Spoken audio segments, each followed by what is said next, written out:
தமிழகத்தின் முதல்வர் ஜோசப் விஜய் அவர்கள் கடந்த 2 நாட்களுக்கு முன்பு தமிழ்நாடு சட்டமன்றத்தோட மாண்பையும் மரபையும் கண்ணியத்தையும் கெடுக்கும் விதமாக நடந்து கொண்டதற்கு திராவிட முன்னேற்றக் கழகத்தின் தலைவர் தளபதி முத்துவேல் கருணாநிதி ஸ்டாலின் அவர்களின் சரியான தரமான பதிலடி.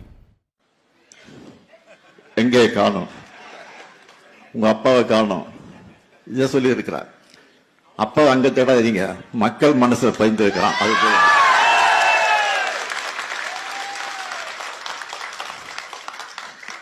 நீங்க தேர்தல் நான் இருக்க மாட்டேன், மக்கள் தேர்தல் நிச்சயமா நான் முதல் ஆளா நிற்பேன்.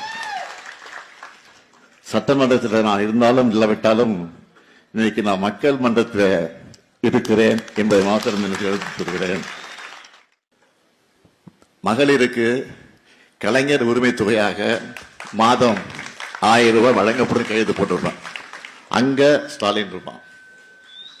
புதுமை பெண் திட்டத்தின் மூலமாக மாதம் மாதம் 1000 ரூபாய் வழங்கப்படும் என்ற அந்த கோப்பை பாருங்க, அதுலயும் மு.க. ஸ்டாலின் கையெழுத்து போட்டிருப்பான்.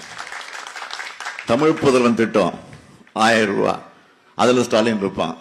ஆக எங்கேயும் தேடிட்டு இருக்க அவசியமே இல்லை. கோட்டையிலே இருக்கிறேன், நான் தான் ஆட்சியில் இருக்கிறேன். இன்னும் சொல்றேன், அண்ணா சொல்லியிருக்க ஒரு வாரம் சொன்னார். அண்ணா சொன்னார், தமிழ்நாட்டிற்கு தமிழ்நாடு என்ற பெயரை சூட்டி இருக்கிறேன், இது போது எனக்கு வாழ்க்கையில். ஆக நான் ஆட்சியில் இருந்தாலும் இல்லாவிட்டாலும் தமிழ்நாடு என்று பெயர் சொல்றதுக்கு என் பெயர் இருக்குன்னு சொல்லியிருக்கிறாரு. அது மாதிரி மகளிர் உரிமை திட்டம் இருக்க வரைக்கும் இந்த ஸ்டாலின் தான் முதலமைச்சர்.